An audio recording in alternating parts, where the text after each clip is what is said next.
Hello students, आप सभी ने एटम्स के बारे में सुना होगा। एटम्स हमारे जितने भी ऑब्जेक्ट आप आसपास देख पा रहे हैं, जो भी चीज़ आप देख पा रहे हैं, चाहे वो स्काई में देख पा रहे हैं, चाहे अपने आसपास देख पा रहे हैं, ये सभी हमारी जो स्मॉलेस्ट यूनिट है उस सब की, वो है एटम्स। एटम्स फर्दर 3 पार्ट्स में डिवाइडेड होते हैं, electron, proton and neutron. I hope आपने सभी इन पार्टिकल्स के बारे में सुना होगा। बट क्या आप जानते हैं इनके अलावा भी बहुत सारे ऐसे पार्टिकल्स एग्जिस्ट करते हैं जो हम आज तक उनके बारे में ठीक से नहीं जानते हैं। उदाहरण के तौर पे मीजॉन, हेड्रॉन, बैरियन, क्वार्क्स, सिग्मा, जाई, लैम्डा, ओमेगा, पियोन, मियोन, केओन, ये सारे ऐसे पार्टिकल्स हैं जो आज तक पूरी तरीके से डिस्कवर नहीं हुए, पूरी तरीके से उनके बारे में डिटेल इंफॉर्मेशन आज तक हमें नहीं मिली है। इन्हीं में से एक पार्टिकल है न्यूट्रिनो। न्यूट्रिनो एक ऐसा पार्टिकल है जो दिखता नहीं है, यानी उसके जो प्रेजेंस है उसको सिर्फ थोड़ा बहुत फील किया जा सकता है, वो भी तब जब वो बहुत ही ज्यादा इंटरैक्टिंग मोड में हो। हालांकि 3 तरह के हम न्यूट्रिनोज को देखते हैं, electron neutrino, muon neutrino and tau neutrino. Neutrino के बारे में हालांकि 1931 में पहली बार बताया गया, लेकिन धीरे धीरे करके हमने जब उसके बारे में रिसर्च किया तो प्रॉपर हमें 1950s के बारे में उसके बारे में पता चला कि न्यूट्रिनो एक्चुअली में एग्जिस्ट करते हैं और वो किस तरह के नेचर पे होते हैं। वहीं पे 2 scientist, Takaaki Kajita and Arthur B McDonald, Osaka university Japan, और ये जो हमारी नगोया यूनिवर्सिटी है यहां से ये प्रोफेसर है, और इन प्रोफेसर्स ने इनके नेचर के बारे में भी डिटेल में बताया। और जो हमारी मिस्ट्री थी उसको थोड़ा सा यहां पे हिंट मिला, यहां पे हमें थोड़ा सा डिटेल में पता चला कि न्यूट्रिनो एक्चुअली में कैसे एग्जिस्ट करते हैं, उनका क्या नेचर है। 2015 से पहले माना जाता था कि ये न्यूट्रिनो नाम के जो पार्टिकल्स हैं इनका कोई मास नहीं है और इनका कोई चार्ज नहीं है, लेकिन टकाकी कजीता और आर्थर बी मैकडोनल्ड ने रिसर्च करके बताया कि ऐसा हो सकता है कि इनके पास कोई चार्ज ना हो, यानी ये न्यूट्रल हो, बट ऐसा नहीं हो सकता कि ये मासलेस हो, कि क्योंकि कोई भी चीज अगर इंडिया में कहीं भी एग्जिस्ट कर रही है, पूरे यूनिवर्स में कहीं भी एग्जिस्ट कर रही है, तो डेफिनेटली उसके पास कोई ना कोई मास, उसका कोई ना कोई साइज होगा। फिर और ज्यादा रिसर्च हुई तो पता चलता है कि न्यूट्रिनो एक ऐसे पार्टिकल्स हैं जिसका ऑलमोस्ट 0 इलेक्ट्रिक चार्ज है, बट कुछ ना कुछ मास एग्जिस्ट करता है, वो भी लगभग 125 गीगा इलेक्ट्रॉन वोल्ट पर कूलम स्क्वायर में मेजर किया जाएगा। डेफिनेटली ग्राम जैसी यूनिट उसके लिए बहुत ज्यादा बड़ी यूनिट हो जाती है। तो सबसे जो हम स्मॉलेस्ट चार्ज के बेसिस पे जो यूनिट निकालते हैं वो है हमारा गीगा इलेक्ट्रॉन वोल्ट पर कूलम स्क्वायर। तो पता चलता है कि न्यूट्रिनो का जो चार्ज है वो बिल्कुल अराउंड 0 हो सकता है, बट मास है 125 के आसपास गीगा इलेक्ट्रॉन वोल्ट पर कूलम स्क्वायर। बट अब इसके ऊपर और ज्यादा रिसर्च करनी थी और डिटेल में हमें पता करना था। आपको पता होगा कि जो हम इंटरनेट यूज करते हैं, जो हम mobile services, communication services use करते हैं, उसमें बहुत ही ज्यादा हार्मफुल इलेक्ट्रोमैग्नेटिक रेडिएशंस को यूज किया जाता है। ये इलेक्ट्रोमैग्नेटिक रेडिएशंस इतनी ज्यादा हार्मफुल होती है कि ये क्वेश्चन, ये एक तरीके से आप बोल सकते हैं ह्यूमंस के या फिर एनिमल्स की बॉडी में कैंसर तक कॉज कर सकती हैं। अब ऐसे में जरूरी हो जाता है कि हमारे पास कोई ऑल्टरनेटिव होना चाहिए इन पार्टिकल्स का। तो हमारे सामने है न्यूट्रिनो। न्यूट्रिनो एक ऐसे पार्टिकल है जो इंटरेक्ट नहीं करते हैं।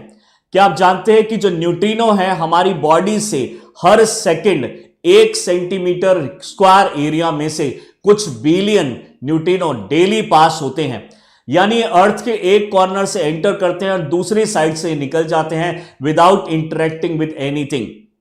बट अब जरूरत है, अगर ये इंटरेक्ट नहीं करता है तो इसको हम कैच कैसे करेंगे, इसको डिटेल स्टडी कैसे करेंगे, तो उसके लिए हमें दुनिया की सबसे बड़ी मैग्नेट्स को बनाना था।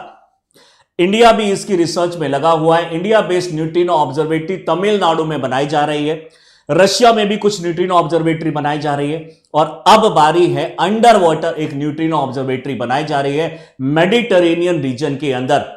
आज हम इसी ऑब्जर्वेटरी के बारे में डिस्कस करने वाले हैं कि क्या है ये हमारी न्यूट्रिनो ऑब्जर्वेटरी, अंडर वाटर बनाने का इसमें क्या रीजन है, क्या जो हमारी एंटार्क्टिका में या फिर इंडिया में न्यूट्रिनो ऑब्जर्वेटरी है वो उसमें क्या प्रॉब्लम है, और जो हमारी अंडर वाटर है उसमें क्या उसके एडवांटेजेस हैं, प्लस में हम साथ में ये भी देखेंगे कि इसके क्या डिसएडवांटेजेस हो सकते हैं।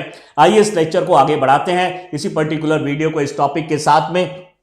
So under water telescope unlocking the mystery of the ghost particle. Definitely 2015 से पहले जब तक टकाकी कजिता और आर्थर बी मैकडोनाल्ड ने इसके बारे में डिटेल में नहीं बताया था, उससे पहले इसको घोस्ट के नाम से ही जाना जाता था। आज भी इसको घोस्ट पार्टिकल ही बोला जाता है, क्योंकि जिसके बारे में भी बहुत ज्यादा जानकारी नहीं होती हम उसको बोल देते हैं घोस्ट। तो इसीलिए इसको बोला जाता है घोस्ट, जिसके मास के बारे में ठीक से नहीं पता है और जिसके साइज और चार्ज के बारे में ठीक से नहीं पता है, और उसी पार्टिकल्स को हम यहां पे घोस्ट का नाम दे रहे हैं। इस तरह की अंडर वाटर यहां पे एक ऑब्जर्वेटरी बनाई जा रही है जो कि एक टेलीस्कोप की फॉर्म में होगी। ये टेलीस्कोप जो है वाटर के अंदर में जो पार्टिकल्स न्यूट्रिनोस के एंटर करेंगे उसको रोकेगा, रोकने के बाद उसके ऊपर चार्जेस डालेगा और उसको एक पर्टिकुलर सिंक्रोनाइज्ड वेव में मूव कराएगा और उसके चार्ज और मास को मेजर करने की हेल्प करेगा with the help of the magnet. ये जनरली जो लेबोरेटरी है या फिर अंडर वाटर सी ऑब्जर्वेटरी है मेडिटेरेनियन में बनाई जा रही है। दुनिया में ऐसे और भी ऑब्जर्वेटरी है, बट इसका एक स्पेशल एडवांटेज होगा हमारी लाइफ में, और हमारे लिए बहुत ज्यादा जरूरी है कि अब पानी के अंदर में जाके हम न्यूट्रिनो की हम और ज्यादा रिसर्च करें। आइए देखते हैं न्यूज के बारे में। सबसे पहले हम देखते हैं कि न्यूज हमें क्या बता रही है। तो why scientist are installing under water, पानी में हमें टेलीस्कोप लगाने की ऐसी क्या जरूरत आन पड़ी है कि to detect the ghost particle को डिटेक्ट करने के लिए। These telescopes are much like ice cube neutrino observatory। जो आइस क्यूब न्यूट्रिनो ऑब्जर्वेटरी है वो हमारे एंटार्क्टिका में है, काफी ज्यादा डेप्थ में है, लगभग उसकी डेप्थ 1 किलोमीटर तक बनाई जाएगी और उसके अंदर में न्यूट्रिनो को ट्रैप किया जाएगा, क्योंकि जैसा कि मैंने आपको बताया न्यूट्रिनो इंटरैक्ट नहीं करता है। तो हमें हमारे आसपास सराउंडिंग में, आप लोगों के आसपास सराउंडिंग में बहुत सारे न्यूट्रिनोज मूव कर रहे हैं। अब उन मूव करने वाले न्यूट्रिनोज को अगर आप कैच नहीं कर पाएंगे तो बहुत बड़ी प्रॉब्लम हो सकती है। तो हमें एक ऐसा सराउंडिंग, एक ऐसा एनवायरनमेंट चाहिए जहां पे डिस्टर्बेंस कम से कम हो। तो अंडरग्राउंड ये सबसे बेस्ट रहता है। इस वजह से ज्यादातर लेबोरेटरी न्यूट्रिनो को जब कैच करने की कोशिश करती हैं with the help of the magnet, तो हम नहीं चाहते कि इनका इंटरेक्शन, इन न्यूट्रिनो का इंटरेक्शन किसी और पार्टिकल के साथ में इंटरेक्शन हो और हम उसकी डिटेल स्टडी ना कर पाए। डिटेल स्टडी के लिए जरूरी है एक यहां पे आइसोलेशन का होना, कॉम्पैक्टनेस का होना, प्लस में कोई डिजास्टर यहां पे नहीं होना चाहिए। यानी जब हम न्यूट्रिनो की रिसर्च करेंगे तो कोई बड़ा ब्लास्ट ना हो जाए, इसलिए भी कई बार हम under water, under ice, under mountain इसको बनाने की कोशिश करते हैं। So these telescopes are much like the ice cube neutrino observatory जो कि एंटार्क्टिका में है, which can detect high energy neutrinos को डिटेक्ट कर सकती है। बट मेन चीज है हाई एनर्जी न्यूट्रिनोज को, लो एनर्जी न्यूट्रिनोज को यहां पे हम डिटेक्ट नहीं कर पा रहे हैं, क्योंकि उसकी कमी यहां पे बहुत बड़ी प्रॉब्लम है। क्योंकि वहां पे जो एनर्जी कम है उसको किस तरीके से हम रोके, किस तरीके से उससे इंटरेक्ट करें, किस तरीके से उसको हम यहां पे ट्रैप करने की कोशिश करें, वो सबसे बड़ा चैलेंज हमारे सामने होता है। From deep space, but it is under the frozen ice in the Antarctica rather than being in the water। Water की जगह यहाँ पे जो हमारी जो पहले ऑब्जर्वेटरी एग्जिस्ट करती है आइस क्यूब ने न्यूट्रिनो ऑब्जर्वेटरी, ये आइस के अंदर में बनाई गई है। अब हम जो लेटेस्ट बना रहे हैं मेडिटेरेनियन रीजन के अंदर में, जिसमें काफी सारी कंट्रीज इन्वॉल्व हैं, वो अब पानी के अंदर में इसको बनाने की कोशिश कर रहे हैं। इस पर्टिकुलर जो टेलीस्कोप है, साइंटिस्ट हैव इंस्टॉल्ड 2 टेलीस्कोप यहां पे मेडिटेरेनियन सी के अंदर में लगाए जाएंगे अंडर वाटर, और इस प्रोजेक्ट को यहां पे नाम दिया गया है KM3NET, यानी cubic kilometre neutrino telescope project. These telescopes aim to detect high energy neutrinos को यहां पे डिटेक्ट करने की कोशिश की जाएगी, या फिर आप बोल सकते हैं घोस्ट पार्टिकल्स को यहां पे डिटेक्ट करने की कोशिश की जाएगी। अब सवाल ये आता है कि न्यूट्रिनोज ये आखिर आते कहां से हैं और ये किस तरीके से दिखते हैं। डेफिनेटली किस तरह से दिखते हैं वो तो एक बहुत बड़ा क्वेश्चन है। क्या पार्टिकल का साइज है, मास है, अगेन एक क्वेश्चन है। बट कहां से आते हैं, उसकी मिस्ट्री हमें पहले ही हमने इसको सॉल्व कर लिया है। इसका जो मेन सोर्सेज है हाई कॉस्मिक रेज, इसका मेन सोर्स है। यानी कि जैसे कि जहां में सन स्टार्स हमारे जो अंदर फ्यूजन रिएक्शन कर रहे हैं, वहां से बहुत सारे न्यूट्रिनोज निकलते हैं। हमारे जो बड़े बड़े स्टार्स हैं, बड़े बड़े जो हमारे कॉस्मिक बॉडीज हैं, हमारे जब स्टार्स की इवन डेथ भी होती है, जिसको हम बोलते हैं सुपरनोवा प्रोसेस, उस सुपरनोवा प्रोसेस में बिलियंस और ट्रिलियंस ऑफ न्यूट्रिनोज यहां से बाहर निकल के आते हैं, और अगर उसी रास्ते में अर्थ होगा तो ये अर्थ की तरफ भी अप्रोच करते हैं। गामा रे बर्स्ट, यानी जब भी हमारा स्टार बर्स्ट होगा उसको बोलते हैं सुपरनोवा, और उसमें जो पार्टिकल्स निकलते हैं गामा रे की फॉर्म में, उसको बोला जाता है गामा रे बर्स्ट। तो गामा रे बर्स्ट भी अगर हमने डिटेक्ट कर लिया तो हम न्यूट्रिनो को डिटेक्ट कर सकते हैं। तो हमारे पास सोर्सेज तो हैं, बट इसको ट्रैप कैसे करें, that is the main question. तो similar to the Antarctic ice cube observatory जो बनाई गई है, ये जो अंडर वाटर है बिल्कुल वैसी ही बनाई जाएगी, और दुनिया की जो बड़ी बड़ी मिस्ट्री हैं पार्टिकल्स को लेके, यानी कि जो अगर हम एटम के बारे में रिसर्च करते हैं तो ज्यादातर हम इलेक्ट्रॉन, प्रोटॉन और न्यूट्रॉन की ही बात करते हैं, बट इसके अलावा भी 2 से 2,500 और 3,000 तक और भी पार्टिकल्स लोगों ने, साइंटिस्ट ने डिस्कवर किए हैं, बट उनके बारे में डिटेल इंफॉर्मेशन आज तक हमें नहीं मिल पाई है। सबसे पहले बात करते हैं न्यूट्रिनो की। सो न्यूट्रिनो बहुत ही ज्यादा, यानी एटम के जो सब एटॉमिक पार्टिकल्स हैं उनसे भी छोटे, यानी इलेक्ट्रॉन, प्रोटॉन, न्यूट्रॉन से यहां उससे भी छोटे पार्टिकल्स हैं। ये इलेक्ट्रॉन के जैसे हो सकते हैं, but they carry no electric charge. और इलेक्ट्रॉन को आप जानते हैं कि इसके पास एक चार्ज होता है 1.6 इंटू 10⁻⁻19 कूलम का, बट यहां पे 0 चार्ज होगा। पहली बार इसको डिटेक्ट किया गया था 1931 के अंदर में, और यहां पे प्रिडिक्ट करने के बाद प्रॉपरली डिटेक्ट किया 1959 के अंदर में। और उसके बाद जैसा कि मैंने आपको बताया, टकाकी कजिता, आर्थर बी मैकडोनाल्ड इसके बारे में और डिटेल स्टडी करने लग जाते हैं। फंडामेंटल पार्टिकल है। फंडामेंटल का मतलब है कि जो भी चीज, ऑब्जेक्ट आप देख पा रहे हैं, वो कहीं ना कहीं न्यूट्रिनो भी उसमें इन्वॉल्व है, वो भी कहीं ना कहीं पार्ट बनाता है, वो भी कहीं ना कहीं मास बनाता है, वो भी कहीं ना कहीं साइज बनाता है। यानी जो हमारे आसपास के जो पार्टिकल्स हमें दिखाई दे रहे हैं उसमें न्यूट्रिनो भी एग्जिस्ट करता है। So this is also the fundamental particle. Abundance की अगर हम बात करेंगे तो सबसे ज्यादा अबंडेंट है फोटोन, और सेकंड मोस्ट अबंडेंट पार्टिकल हमारा आता है न्यूट्रिनो। तो दुनिया में सबसे ज्यादा स्टार्स जो है वो अपनी एनर्जी जो निकालते हैं वो फोटोन की फॉर्म में निकालते हैं। फोटोन एक पैकेट होता है एनर्जी का जो हमारे चारों तरफ फैल जाता है स्टार्स से। तो सबसे जो मोस्ट अबंडेंट पार्टिकल है दैट इज फोटोन, और सेकंड मोस्ट अबंडेंट हमें जो लगता है that is the neutrino. High penetration power है, यानी न्यूट्रिनो पास हो सकता है through matter almost undisturb due to their very weak interaction with the other particles. जैसे कि मैंने बताया, चार्ज ऑलमोस्ट 0 है, मास नेग्लिजिबल है, और जो साइज है वो भी नेग्लिजिबल है। तो ये किसी के साथ इंटरैक्ट नहीं करता, क्योंकि इंटरेक्शन होने के लिए कोई ना कोई चार्ज होना जरूरी है, और जब इसके अंदर में चार्ज नहीं होगा तो ये किसी से इंटरेक्ट नहीं करता। इसलिए आज तक इसके ऊपर में बहुत ज्यादा रिसर्च भी नहीं हो पाई है, क्योंकि इसको पकड़ने के लिए, इसको ट्रैप करने के लिए भी हमें कोई चार्जेस चाहिए होगा या फिर होता है, बट वो हमें आज तक नहीं मिल पाया। धीरे धीरे रिसर्च चल रही है, मैग्नेट्स बनाई जा रही हैं कि वो उसको चारों तरफ से फोर्स लगा के बीच में न्यूट्रिनो को ट्रैप करने की कोशिश करेंगी। About 1 billion neutrinos pass through every second, every cubic centimeter।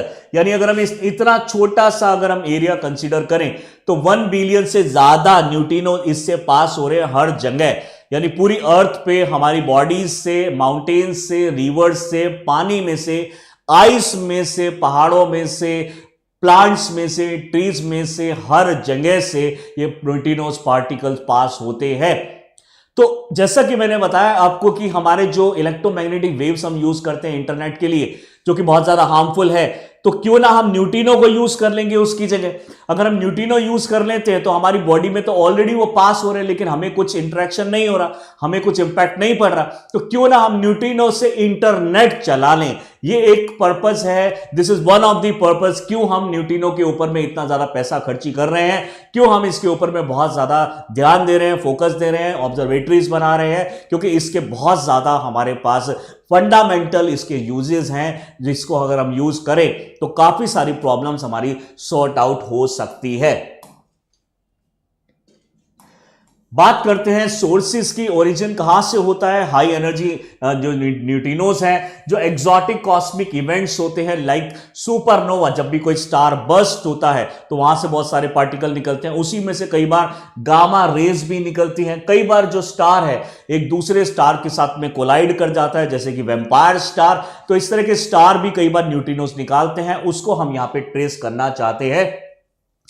Main significance होगा अंडरस्टैंडिंग कॉस्मिक मैकेनिज्म, जो कॉस्मिक यानी आसपास, अर्थ के आसपास जो एनर्जी एमिट करने वाले जो बॉडीज हैं उनको हम बोलते हैं कॉस्मिक, तो वो हमारे मैकेनिज्म, मिस्ट्री जो है वो सोल्व होती हुई दिखेगी अगर हम इसको डिटेल में स्टडी कर पाए तो। So they help astrophysicist investigate space phenomena, जो कि आजकल डिफिकल्ट है observe through the traditional method से, जो जैसे कि आप जानते हैं कि एटम को अगर हमें रिसर्च करना होता है तो हमें एक इलेक्ट्रॉन टेलीस्कोप चाहिए होता है, इलेक्ट्रॉन माइक्रोस्कोप चाहिए होता है, लेकिन ये न्यूट्रिनो उसमें भी हम ट्रैप नहीं कर सकते, उसमें भी हम ऑब्जर्व नहीं कर सकते। So we need a special facility for this particular particle to trap this particular particle.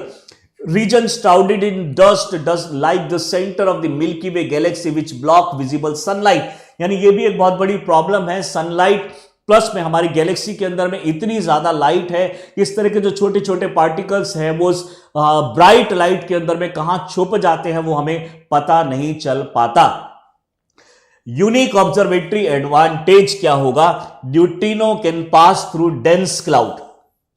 सबसे मेन चीज है कि किसी के ऑब्जेक्ट के थ्रू ये पास हो सकता है, एक्रिक्शन डिस्क के थ्रू पास हो सकता है, offering insight into the area inaccessible to the optical telescope, यानी जो ऑप्टिकल टेलीस्कोप है वो ये डेफिनेटली ये चीज ट्रैप नहीं कर पाएगा, लेकिन जो हम मैग्नेट्स, जो टेलीस्कोप हम यूज करेंगे उसमें हम ट्राई करेंगे कि हम इस चीज को देख पाए। पानी के अंदर में जब न्यूट्रिनो एंटर करेगा उसको यहां पे ट्रेस करने की कोशिश की जाएगी। सिग्निफिकेंस क्या होगा high energy electron, high energy neutrino को पढ़ने का। एक तो सबसे पहले हमें shed light on the cosmic ray production, ये जो cosmic rays, cosmic bodies, cosmic energy किस तरीके से एमिट होती है उसके बारे में हमें डिटेल में पता चलेगा। ये हिंट देगा, एक मिस्ट्री हमें जो है वो सॉल्व कर सकता है, डार्क मैटर की हिस्ट्री। जैसा कि आप जानते हैं कि जो भी ऑब्जेक्ट हम आसपास देख पा रहे हैं, जो भी ऑब्जेक्ट पूरे यूनिवर्स में देख पा रहे हैं वो सिर्फ पूरे यूनिवर्स का 5% है, यानी 5% मैटर एग्जिस्ट करता है, लेकिन 27% के आसपास डार्क मैटर एग्जिस्ट करता है। डार्क मैटर को डार्क इसलिए बोला जा रहा है क्योंकि वो डार्कनेस में है, हमें नहीं दिखाई देते, यानी मैटर जो हमें दिखाई दे रहा है वो सिर्फ 5% है, 27% और भी ऐसा मैटर एग्जिस्ट करता है जो हम देख नहीं पाते हैं, और इसको चलाने वाली जो एनर्जी वो 68% डार्क एनर्जी एग्जिस्ट करती है। तो अगर हम न्यूट्रिनो को डिटेल में स्टडी कर लेते हैं तो ये जो हमारी मिस्ट्री है वो सोल्व हो जाती है। आप जानते होंगे कि हम जो पार्टिकल देख पा रहे हैं वो उसके बीच में, यानी पार्टिकल्स, अगर हम वॉल की बात करें, वॉल और मेरे बीच में एयर है, अगर हम एयर को हटा दें तो कुछ भी एग्जिस्ट नहीं करता, लेकिन थ्योरीज बोलती हैं कि ऐसा नहीं होता है, यानी आपके और मोबाइल फोन, आपके और लैपटॉप के बीच में जो स्पेस है अगर एयर को हटा दें तब भी कुछ एग्जिस्ट करता है, यानी यूनिवर्स में कोई भी ऐसा स्पेस नहीं है जहां कुछ भी एग्जिस्ट नहीं करता है। वो सब एरिया जो है ऑक्यूपाइड है either by the dark matter और बाय द डार्क एनर्जी। ये मिस्ट्री जो है सॉल्व हो जाएगी। ये काफी हद तक हम इसको सॉल्व कर सकते हैं with the help of the discovery and the new जो नॉलेज है अगर मिलती है न्यूट्रिनोज की। Potential for the new discoveries, definitely नई नई डिस्कवरीज हो सकती हैं अगर हम एक मिस्ट्री को सॉल्व कर लेते हैं तो। ऐसा बोलते हैं एलिजा रेस्कॉनी, जो कि एक एस्ट्रोफिजिस्ट है, इन्होंने काफी ज्यादा स्टडी किया है and he studied them could lead to discovery beyond current imagination. शायद जितना हम सोच भी नहीं पा रहे हैं उससे ज्यादा चीजें को हम सॉल्व कर पाएंगे, उससे ज्यादा मिस्ट्री हमारी सॉल्व हो पाएंगी according to this particular astrophysicist Elisa Resconi. Why are scientist building under water neutrino बनाने की, हमारे पास न्यूट्रिनो ऑब्जर्वेटरी टेलीस्कोप बनाने की क्या जरूरत पड़ी? सबसे पहली बात है challenges of the detecting neutrinos. Neutrino जो हाई एनर्जी न्यूट्रिनोज होते हैं, high energy neutrinos are extremely rare and interact very weakly with the matter. यानी जिन न्यूट्रिनोज के पास में बहुत ज़्यादा एनर्जी होती है वो भी बहुत ज़्यादा कंपैरेटिवली हमें वीक फॉर्म में दिखाई देते हैं, और जो ऑलरेडी वीक है आप सोचिए वो कितने ज़्यादा वीक होंगे। तो हमें एक ऐसा मीडियम चाहिए जहाँ पे ये प्रॉपरली एंटर करे और कुछ टाइम के लिए रुके, तो डेफिनेटली डेंस एरिया हमें इसके लिए चाहिए होता है। और वाटर अर्थ पे एक ऐसा मीडियम है जहाँ पे हम ऑब्जर्वेटरी भी बना सकते हैं और उसमें थोड़ा सा एयर के कंपैरेटिवली ज़्यादा डेंसिटी मिलती है। न्यूट्रिनो धीरे धीरे स्लो मूव करेगा और उसको हम स्टडी कर पाएंगे। दो ही तरीके हमारे पास, या तो अंडरग्राउंड जाया जाए या फिर पानी के अंदर में जाया जाए, अंडर वाटर। तो हम यहां पे अभी अंडर वाटर ट्राई कर रहे हैं। एंड एवरेज ह्यूमन बॉडी में experience only 1 neutrino interaction in a life time. जो हाई एनर्जी न्यूट्रिनोज हैं वो हार्डली बेयरली यू कैन सी, यानी, लेकिन जो लो एनर्जी न्यूट्रिनोज है वो डेली हमारे से पास हो रहे हैं। तो हाई एनर्जी न्यूट्रिनोज अगर होंगे और उसको हम ट्रैप करेंगे तब हमें ज्यादा इंफॉर्मेशन मिलेगी। वीक के अंदर में ऑलरेडी एनर्जी नहीं है तो हम उसको अगर ट्रैप भी कर लें तो हमें ज्यादा इंफॉर्मेशन नहीं मिल सकती है। तो नीड फॉर स्पेशलाइज्ड डिटेक्शन, यानी अगर हम मान लीजिए सपोज ये हमारे पास अर्थ है और ये हमारे पास पानी है, हमने यहां पे ऑब्जर्वेटरी बनाई है। अगर कोई को काफी ज्यादा स्ट्रांग होगा तो वो इसको क्रॉस करके, एटमॉस्फेयर क्रॉस करके पानी के अंदर भी क्रॉस कर जाएगा और हम यहां पे उसको ट्रेस करके और उसको ट्रैप करके उसकी स्टडी कर सकते हैं। लेकिन अगर कोई ऑलरेडी वीक होगा तो वो पानी में एंटर करने के बाद और ज्यादा वीक हो सकता है। Need for specialized detection, large volume of optical transparent material जैसे कि पानी या फिर ice are required to detect the neutrinos, यानी ये जो पार्टिकल्स हैं ट्रांसपेरेंट मीडियम में बहुत फास्ट मूव करते हैं। और फास्ट जो मीडियम है या तो आइस हो सकता है, एयर हो सकता है, या फिर हमारे पास हो सकता है वाटर। बट एटमॉस्फेयर के अंदर तो हम बहुत सारे और भी पार्टिकल्स होते हैं, तो न्यूट्रिनोज के साथ इंटरेक्ट करके वो एक अलग पार्टिकल बन जाते हैं जिसकी वजह से हम उसको ट्रेस नहीं कर सकते। लेकिन ऐसी जगह जहां पे दूसरे पार्टिकल का एग्जिस्टेंस कंपैरेटिवली कम हो, इंट्रैक्शन कम हो, वो हमारे लिए बेस्ट सोर्स हो सकता है। तो ट्रांसपेरेंट एटमॉस्फेयर भी है लेकिन वहां पे स्टडी हम ठीक से नहीं कर सकते।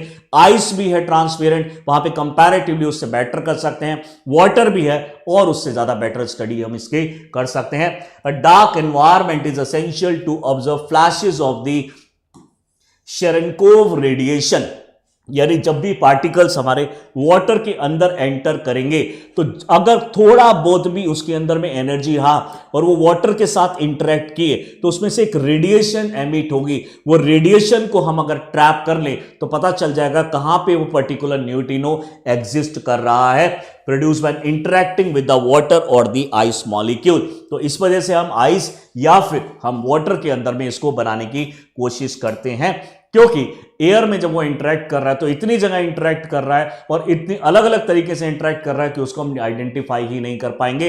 लेकिन आइस के अंदर में डेंसिटी ज्यादा, वाटर के अंदर में उससे भी ज्यादा डेंसिटी, प्लस में ट्रांसपेरेंट है, तो डेफिनेटली हम और अच्छी तरीके से उसको स्लो मूवमेंट के अंदर में उसको ट्रैप कर सकते हैं और उसकी स्टडी भी कर सकते हैं।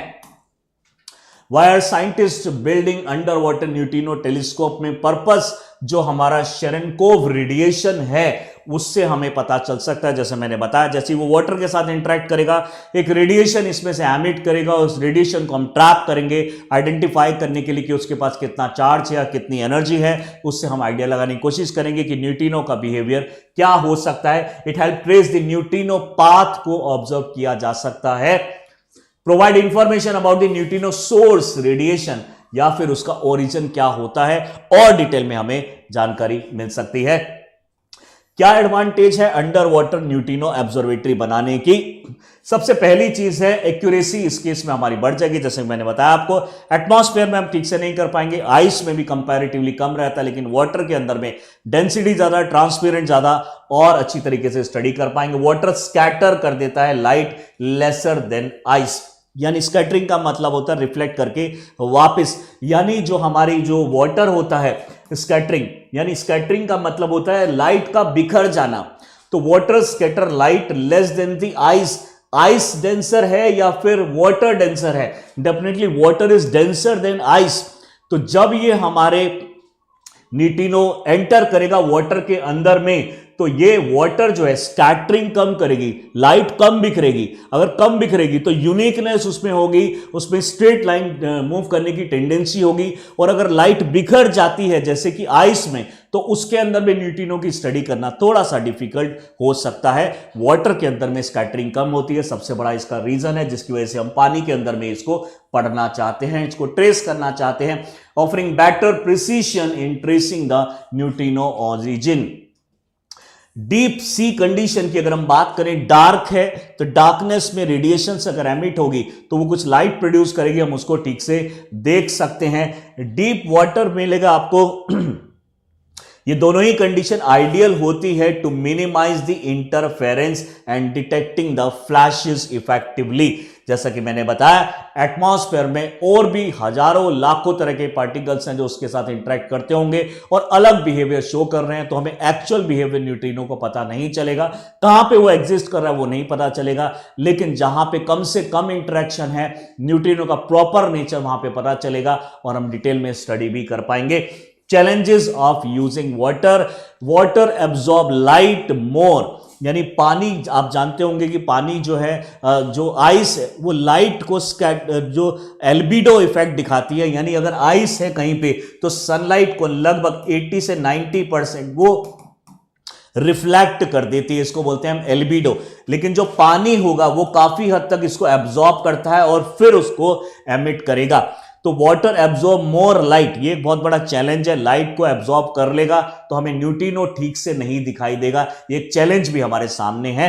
Result in less light available for analysis compare to the ice, यानी आइस के कंपैरेटिवली लेस लाइट हमारे लिए यहां पे अवेलेबल होगी, क्योंकि पानी जो है वो एब्जॉर्ब कर लेगा और एब्जॉर्ब करने के बाद जो रिमेनिंग लाइट होगी, एब्जॉर्प्शन के बाद जो बचती है उसी से हमें स्टडी करना पड़ेगा, जबकि आइस में ऐसा नहीं होगा। तो सिर्फ एक ये एडवांटेज है, लेकिन स्कैटरिंग का हमें एडवांटेज मिलता है, यहां पे एब्जॉर्प्शन का डिसएडवांटेज हमें देखने को यहां पे मिलता है।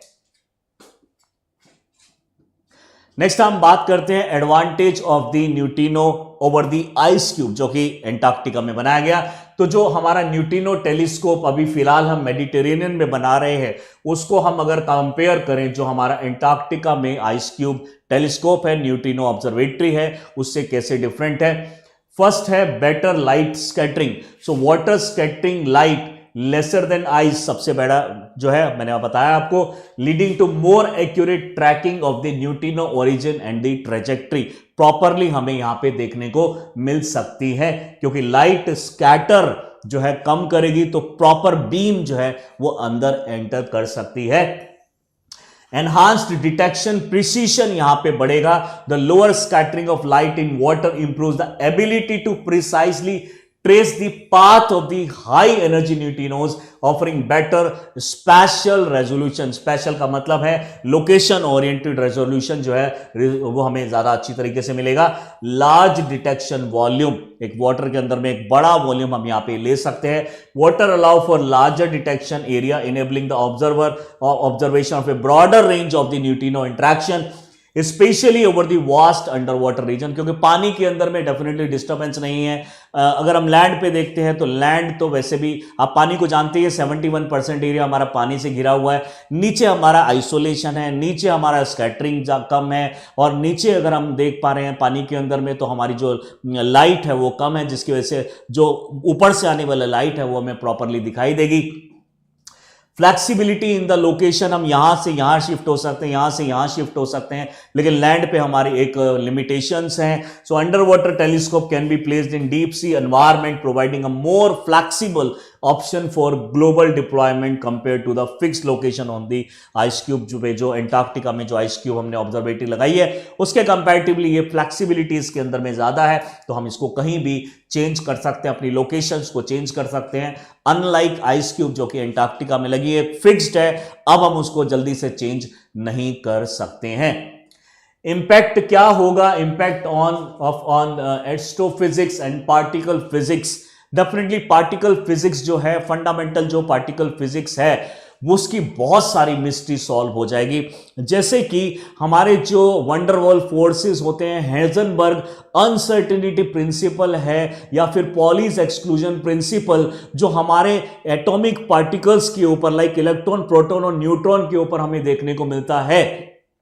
तो अगर न्यूट्रिनो के ऊपर भी अगर यही फोर्सेस एक्सर्ट होते हुए मिले, अगर फॉलो करते हुए मिले, इसका मतलब उसका नेचर हमारे इलेक्ट्रॉन, प्रोटॉन, न्यूट्रॉन जैसा ही है। लेकिन अगर ये हमें मिला कि न्यूट्रिनो की जो प्रॉपर्टीज हैं वो ये लॉ फॉलो नहीं कर रही है, इसका मतलब हमें उसके लिए अलग से लॉ यहां पे लाना पड़ेगा और एक अलग इसमें मिस्ट्री जो है, अलग थ्योरी, अलग फिजिक्स, अलग कॉन्सेप्ट में हम इसको जनरेट करेंगे और आगे जो फिजिक्स हम स्टडी करेंगे उसमें वही जो नए लॉ हैं उसको हम इंप्लीमेंट भी कर सकते हैं।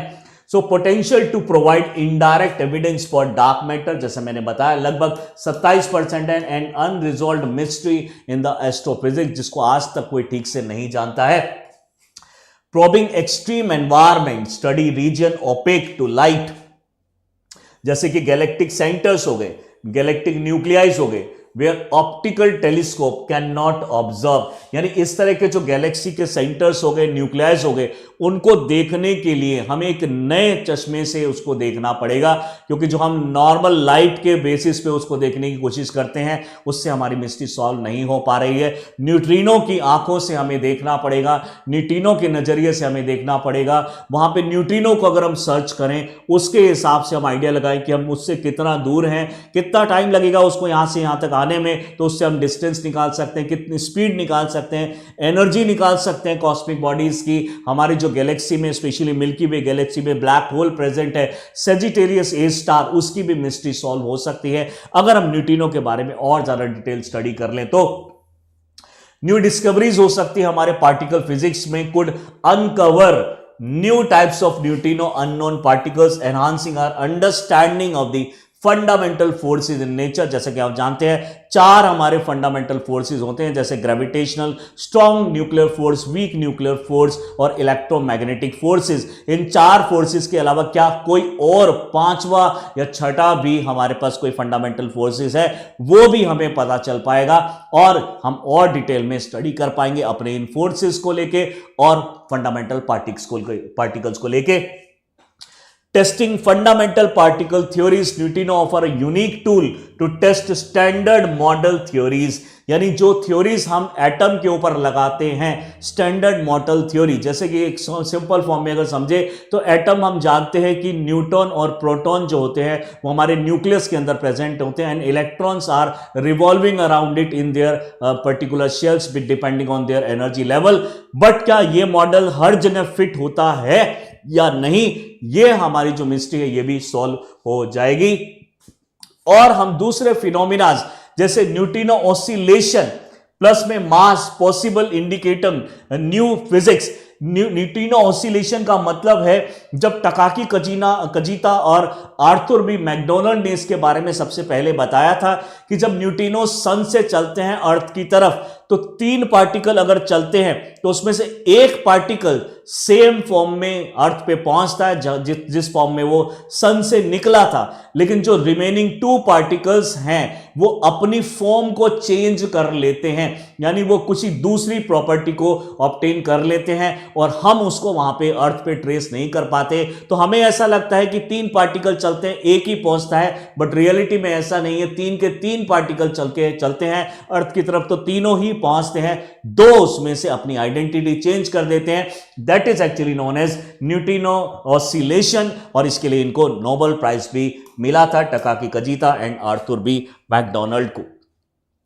इसी बहुत इंपॉर्टेंट टॉपिक से रिलेटेड एक बहुत इंपॉर्टेंट क्वेश्चन मेंस के लिए आपके लिए लेकर आए हैं। इसको एक बार घर पे बैठ के एक बार ट्राई कीजिएगा लिखने के लिए 250 वर्ड में।